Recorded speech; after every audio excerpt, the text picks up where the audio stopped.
Hey everyone, I'm Chris Carter. This is the Locked On Steelers podcast, and it is Combine Week. We're going to get you ready with a preview of what we're looking at this week and all the players we aim to talk to, who are the top priorities, a move the Steelers made, and our first ever mock draft Monday winner of the season. It's going to be a fun episode. Let's get into it.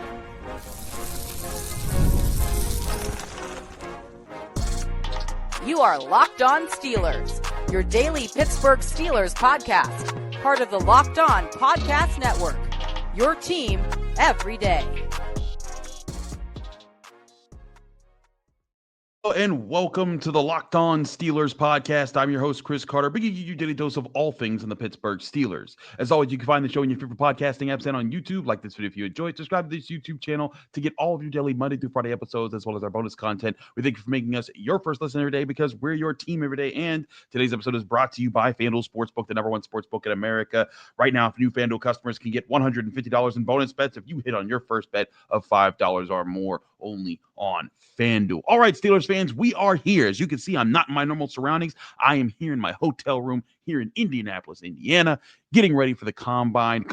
We still don't get to talk to you really until Tuesday, but this is the Monday episode, so I got in here a little early because of my other sports duties that I had for this upcoming week, covering Pitt for the Pittsburgh Post-Gazette. But it's time to talk about this draft class and get you a little bit closer to why the Steelers might be prioritizing some positions over others, especially in specific rounds, and who we're targeting while we're out here at the Combine. But I think one of the big things to look at here is who the Steelers are going to be looking at specifically. Now, we've talked a lot about three positions entirely, right?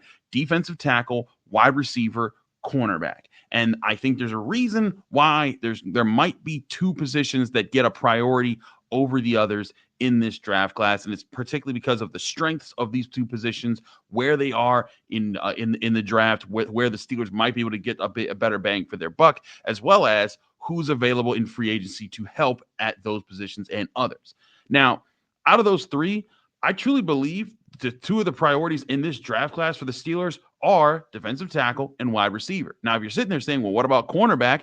I think that part of this is because I like the set of cornerbacks that are available in free agency. I think that there's solid guys who you could pick to be a number 2 guy next to Joey Porter Jr., and then you could spend in the middle or to late rounds to get a slot guy in this draft class, or finding the other guys again in free agency to double up there, get a slot and an outside corner, and that way you have Joey Porter Jr., Corey Trice, 2 veterans, and Beanie Bishop, and that's a solid room of cornerbacks for the 2025 season. But when you look at the other positions, D tackle, there's guys who could be part of a rotation. But this is a year, as Daniel Jeremiah, NFL draft expert, will tell you, this is a year where there is an exceptional number of defensive tackles who could be decent to really good starters in the NFL. Daniel Jeremiah says he has as many as 24. I don't know if I'd go that high, but I would say this. When I look at this draft class and I see guys like Kenneth Grant, who about a month ago, when you looked at big boards, when you talked to people about it, they're like, oh, okay, yeah, he'll probably go in the top 25. There's more and more people that are starting to think that Kenneth Grant might be approaching that top 10 category, especially if he tests very well in this draft class. And Kenneth Grant is a guy I've had my eye on. I've talked a lot about the film that I've looked at him up on. I think if the Steelers were to get him, their defensive line problems would be over. Him and Keanu Benton would be the future. But the Steelers have to be prepared for multiple different things. And the good thing for them is that even if Kenneth Grant did rise up all the way and take that, I think that there is still a really good chance they can get another really good player in this draft class. And so when I look at the defensive linemen in this draft class, especially if you were to go in the first round, I look and see like, man, like there's different kinds of guys. Kenneth Grant and Mason Graham are your top 2 guys, but Walter Nolan, another Keanu Benton type that you could probably move to the 3 tech and be a guy there. Derek Harmon, 6'5", more like Cam Hayward's build. But then there's other guys out there like Tyleek Williams, who I think is really impressive just athletically. And I think one thing that's going to shed a lot of light on this is going to be, where do these guys test? How do they prove or disprove the notions of them coming into this week? Because this is a huge week for these guys to show what they've got. And the same thing goes for wide receiver. But let me explain why I think more and more just the alignment of talents in this draft line up for the Steelers to be more, I think, aggressive towards these two positions over cornerback. When you look at the defensive linemen, I legitimately think that if you wanted to revamp the Steelers' defensive front, which is something I think that they should do just to have a full rotation of guys that you can count on to be dangerous, much like how the Eagles had, you can get a guy in the first round and then another guy in the third or fourth round. And I think both of them would be more than capable in this draft class, and you'd have a revamped defensive line there. But if you look at wide receiver, I think that there's not that as much of a chance to double dip to find your playmakers in this draft class. The Steelers have the guys that can play in the slot. We've talked about like guys like Calvin Austin, guys like Roman Wilson. I think that those are fine positions there to have. Guys lining up in the slot, guys that are speedsters or quicksters that can move around. But the Steelers need another outside receiver type of presence. And whether or not you think that future includes George Pickens, I know that's a very controversial point because some people want him gone. Some people think that he should be signed to an extension. We will see how the Steelers handle it. Also, Omar Khan talks this Tuesday to Steelers reporters. So I'll be there to get that, and we can talk about that on the Wednesday episode. So look out for that. But I think that when you look at wide receivers in this draft class, if you want a playmaker, early contributor guy that can line up on the outside, whether it's a flanker or as a split end, you need to go get that guy in the first or second round this year. And that's where this gets really tricky because I think there's potentially guys in free agency that could be solid number 2 wide receivers. I think guys that can contribute there, but I don't think that there's as good of an opportunity unless you're making a trade to find a true number 1 type of receiver in this free agency period. And I think that with this draft class, there's guys that you could get there that could potentially either, be your future guy next to George Pickens, be your future guy who replaces George Pickens while you sign someone else. But I don't think that group exists past really the second round. I'm looking at guys like Jaden Higgins and Savion Williams as those, I think, the last sort of line where those guys exist. And I may be wrong. I still haven't watched all the wide receiver tape that I want to watch, and I'm still working my way through this. But I'm looking at guys that can line up there and be a difference maker and a playmaker in the offense. And I do think that's what you want to get, as a wide receiver in this draft class. I really do think that cutoff is by like the second round projection guys. And there's other guys that you could get that maybe they'll turn out and they're working on this project. There's always diamonds in the rough. But if the Steelers want to be sure about things, I think it continues to line up that DT and wide receiver are 2 of the priorities. And it does not minimize cornerback, but I want to talk to you more about the reason why I think cornerback is going to be more of a free agent pool or a free agent target for the Steelers. And if they get the free agent cornerback, it might open up maybe a niftier move or a more cost-effective move in getting a guy in the draft without spending too high on him, and then giving yourself a really good mix there. So I want to talk about that. Free agent moves that could mix with draft moves to give the Steelers the best assortment of players heading into this. We'll also announce our first Mock Draft Monday winner of the season, where you guys sent in a whole lot of mock drafts. I sorted through them, and I'll talk through who those players are here today on the Locked On Steelers podcast. And I'm your host, Chris Carter. Stick with us. We'll be right back. But first, I want to remind you this show is brought to you by FanDuel Sportsbook, the number 1 sportsbook in America. When the game tips off, the NBA action is just beginning on FanDuel, America's number 1 sportsbook, because FanDuel is your home for NBA live betting. So even if you missed the first few minutes of the game or want to bet on the fourth quarter comeback, or you can pick your picks from the first whistle until the final buzzer. Plus, you can even combine your live bets into a same game parlay for a shot at a bigger payout. However you want to play, now is the perfect time to join. New FanDuel customers can get started with $150 in bonus bets if you hit on your first bet of $5 or more. Just visit FanDuel.com to join today. That's FanDuel.com for your one shot at $150 in bonus bets if you hit on your first bet of $5 or more. Make every moment more with FanDuel, official sportsbook betting partner of the NBA.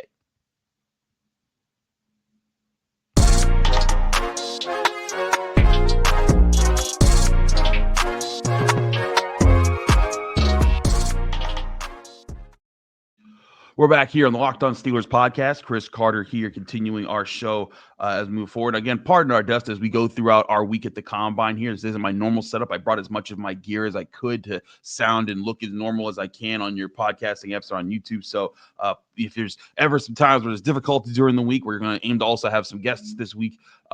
Please work with us as we're working through that here on the road. But let's get back into the conversation I was talking about there. Now, I have been very vocal about this, and I'm going to reiterate that for those who that might have missed this point. But I think that there is an opportunity for the Steelers to get good to decent to very good cornerback additions when it comes to free agency, because I look at the guys that are available, at least right now. There are talented guys, and then there's also good guys that I think are being pushed down by the talented guys that are out there. For example, two of the guys that have really big names on that are in the free agency pool this year, and they're both 29 years old, are Carlton Davis and Charvarius Ward. Those are two interesting guys that you could look at there. But there's also DJ Reed. But then you get to other guys like Byron Murphy down the list, who I've been talking about a lot in this, heading into this free agency period. But there's a lot of guys who are available right now who I think are starter-capable cornerbacks when you look at who's available right now. And so guys that are experienced, guys that are still talented, Avonte Maggs, the guy who's been with the Eagles for many years, he's actually set to be an unrestricted free agent. I think that there's a unique opportunity at cornerback this year to find a vet here. Now, veteran quarterbacks in free agency are expensive. There's often people going after them because everyone's trying to find those guys. But I think right now the Steelers are in a unique position where they can afford to go after that specific position because they have young cornerbacks in the room right now. They have Joey Porter Jr. They have Beanie Bishop. They have Corey Trice. They got guys that they're developing and looking to develop even further. So you need veterans now, I think, also to complement the room. And I think that's what Dante Jackson did a solid job of that for most of the season until he had his back injury, and then you saw him fall off at the end of the season. But Dante Jackson was also kind of a situation they just kind of went just like they worked their way into getting because they traded away Deontay Johnson.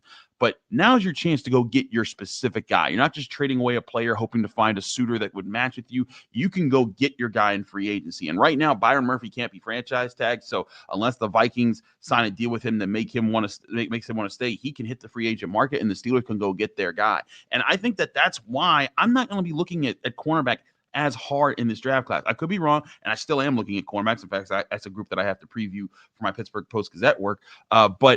I look at the free agency pool, and I think this is the area where you can strike at in free agency, get a really good return on your dollar, maybe even double up in free agency there, getting a slot and outside guy, and then you can be pretty solid there. And then maybe in the middle rounds of this draft class, go and get your cornerback there, and then a guy that you didn't spend too much on in draft capital, you're able to just develop, take your time with, and say, hey, buddy, it'd be great if you came up and did awesome stuff right away.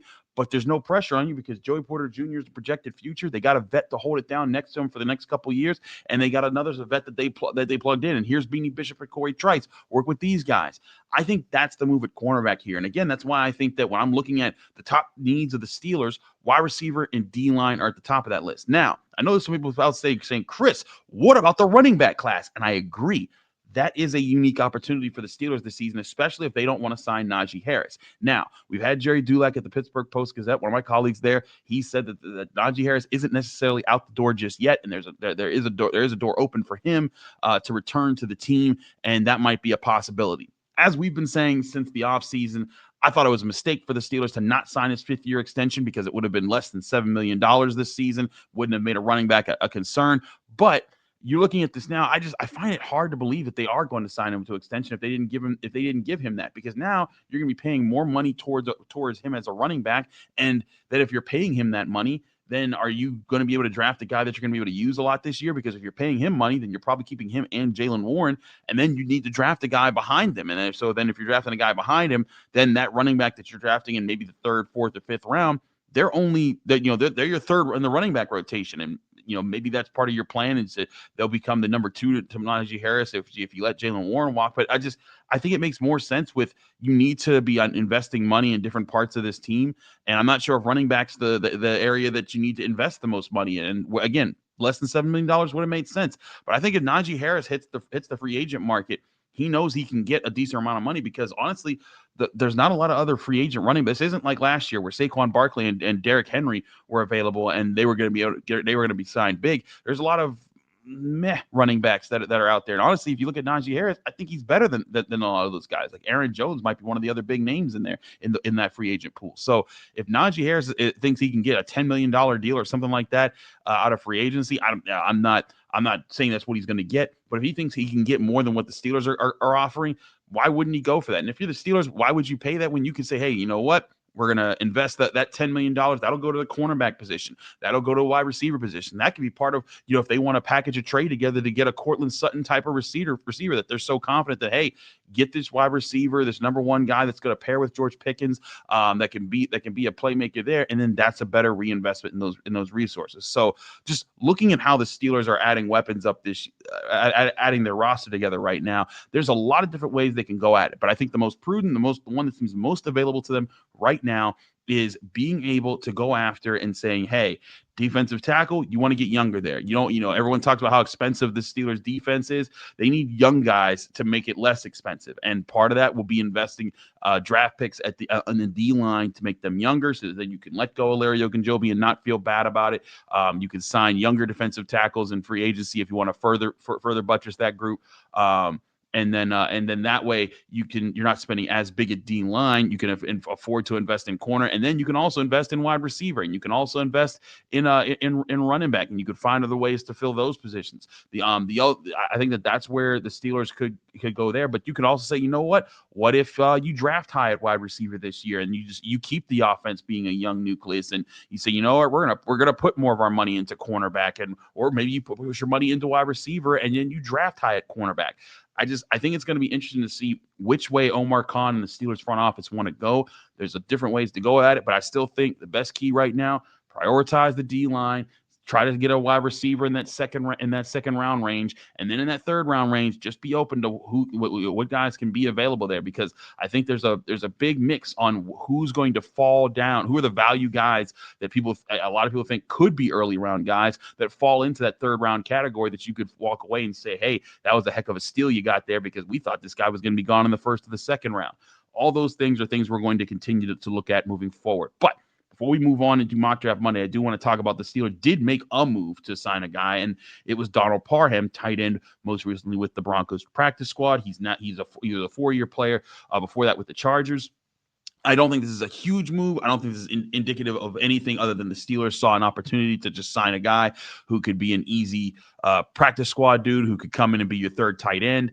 But Donald Parham, if you don't know who he is, he's a really big tight end, tall tight end, that is. He's 6'8", so you're dealing with another Darnell Washington type. He caught 11 touchdowns in his 4 years with the Chargers. His most recent season, he was in 2023. He caught 4 touchdowns in that time with them. He'll also be 28 years old this season, so he's solid age. To me, it's like if you can line up him and Darnell Washington on opposite sides of the field when you're in the red zone and just say, hey, jump ball option on either guy, that seems like an interesting threat. But here's my thing about that, though. They need to actually do that, because early in the season, they did that one jump pass against the Broncos when Darnell Washington just completely mossed a guy. And I was like, oh, great. They finally unlocked that. They realized that if you throw a jump ball to Darnell Washington in the red zone, it's probably got a high percentage chance of being a play.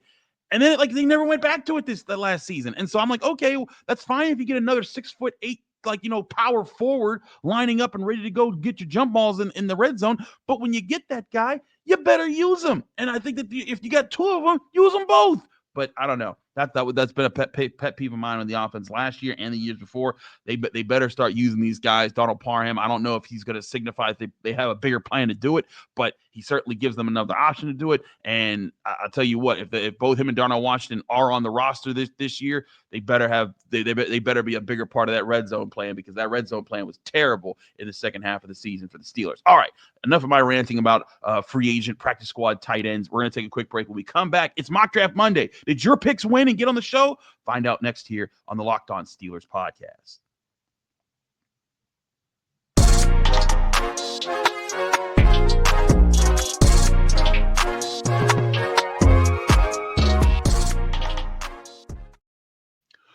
We're back here on the Locked On Steelers podcast. I'm your host, Chris Carter. We continue with our show here today, and it's Mock Draft Monday, which is our first Mock Draft Monday of the season. If you're new to the show, every Monday when we get to this part of the offseason, we start to take in over the weekend your mock drafts. I'll put out a post on either my X account, my Blue Sky account, or or the Locked On Steelers Facebook group. And when we put it there, we'll put it there. It'll just be like, hey, this is the official thing. I'll have a challenge. I'll have rules. And then you can just post a screenshot of your mock draft via whatever simulator you're using.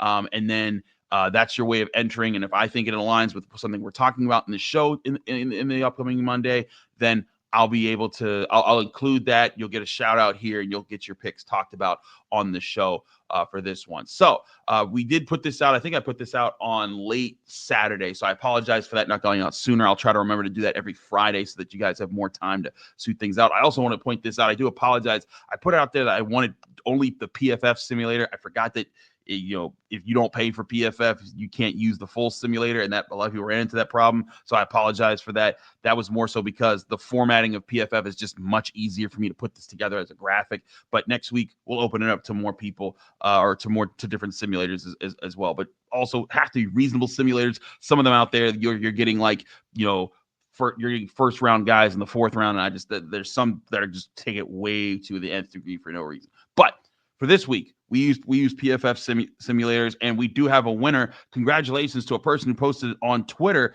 at Feral Hog Ollies. They won because I thought that they had sort of the assortment of the way I thought this draft class could fall for the Steelers and how it could align with what I see their free agency period looking like. So let's look at a few things here. His first pick, Derek Harmon, defensive tackle out of Oregon. Now, if you're looking at Derek Harmon, you're looking at his build, he has a bit of a different build than some of the other defensive tackles. When you look at Kenneth Grant, 6'3", but he's huge. He's like 340. So he's this really massive interior presence that's a run stuffer that could be an elite pass rusher. Derek Harmon's built more like Cam Hayward. He's 6'5". He's 310. He's big. He's athletic. He can be that 5 technique. He can be that guy that you move around more on your D line. He can be a guy that presents those kind of challenges. I think that's a good investment for the Steelers if you get a guy like that, because they need a future Cam Hayward. And I think Kenneth Grant could bring that kind of a presence. He just wouldn't bring that kind of a build. And I think that's where the Steelers have to find is that they want, if Derek Harmon can be that kind of a size and that kind of a difference maker, that can make everything that much different there for the Steelers defensive line. So good first round pick for the Feral Hog Molly's pick here. Other good picks, I think, at defensive line. Again, Kenneth Grant, though, again, his stock seems to be rising every single day. Walter Nolan out of Ole Miss, another guy that I think is there. But one guy that's creeping up, and we talked about it with Alan Saunders about a week and a half ago or 2 weeks ago, but Toledo's Darius Alexander, I saw that guy get a pick 6 against the University of Pittsburgh in the Game Above Sports Bowl and make a big play there. So, and he's creeping up the boards. If he has a big week athletically, maybe he's someone else that teams will be looking at in the first round there. I've also talked about Tyleik Williams. I like his build. I think he can be really nasty, but there's a lot of options there. So Derek Harmon, good first round pick. His second round pick, though, wide receiver Jaden Higgins out of Iowa State. I just loved his tape at the Senior Bowl. I think he can go up and get it. I think he has some playmaker ability there, and I think that he's a guy that with his size, he can legitimately be a guy who can line up on the outside across from George Pickens. They can be 1 and 2 receivers, and then maybe even develop into a number 1 wide receiver at 6'4", with his ability to go make plays on the ball there. So Jaden Higgins, a really good second round pick. So again, that aligns with what we've been talking about in this show. I think that D tackle and wide receiver are going to, would be a good combination for the first and second picks of this draft class. But then this is where it gets interesting, because in the third round, you can go a lot of different directions. You can go cornerback. You can go for a double dip at D tackle or wide receiver. You can go quarterback here, because a lot of people think that that's where you should go. But I like the way that this guy did the show. Devin Neal, running back out of Kansas in the third round. Devin Neal, an explosive, fast running back that can be a big home run hitter for the Steelers offense. Could be a nice change of pace with Jaylen Warren.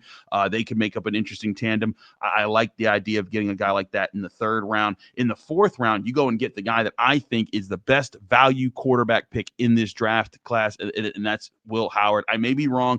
This may just be maybe I'm reading too much into some of the big plays I saw him make as Ohio State won the national championship this year. But I don't like this quarterback class as a whole. And I think that Will Howard, if you're getting him in the fourth round, that's a great bang for your buck. I don't think he's going to become a franchise quarterback, but I think he can be a solid backup that can become a bridge quarterback in the NFL. And if you're paying just a fourth round pick to get a guy like that, you did a solid job. Likewise, if you're signing cornerbacks, like I think the Steelers will be in free agency, you still want to get a cornerback in this draft class. Denzel Burke out of Ohio State in the 5th round, that's a solid fit. Now, there was a time when Denzel Burke was being talked about like he was going to be a superstar cornerback for Ohio State and that he was going to be a first-round pick.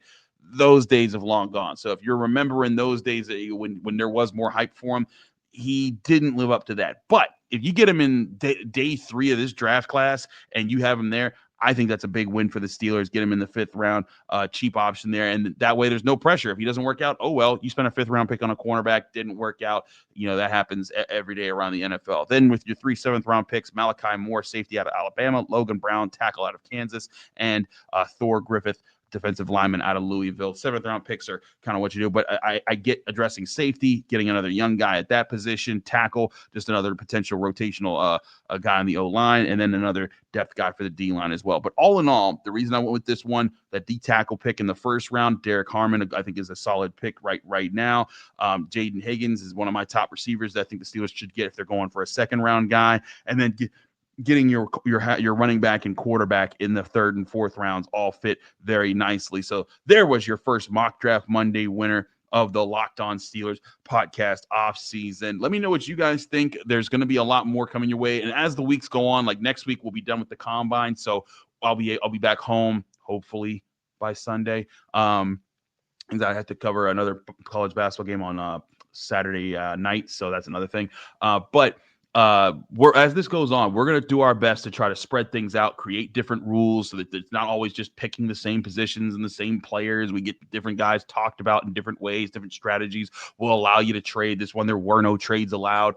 We'll go through that. So we'll have a lot more variations of this as the offseason goes along. It's just a fun little project that we do that a lot of y'all will get tired about by the time it's time to draft people, but it's just a fun little project to talk about players. We thank you for joining the Locked On Steelers podcast. I'm your host, Chris Carter. Follow me on Twitter, Instagram, TikTok, Blue Sky, all the same, everywhere. It's all the same handle at Carter Critiques. Read my work at the Pittsburgh Post-Gazette, post-gazette.com. Find me here on the Locked On Steelers podcast every day, Monday through Friday, talking about your Pittsburgh Steelers, breaking things down. As this week goes on, we are going to talk to players at the podium. We're going to get highlights of that. We're going to be breaking those things down, including some of those interviews and some of those responses in our talks here on this show. So stay tuned. We're planning to have guests. It's going to be a fun week. Hope that you guys enjoy the Combine week. It's always a fun time here in Indianapolis. Stay tuned with all of that here on the Locked On Steelers podcast.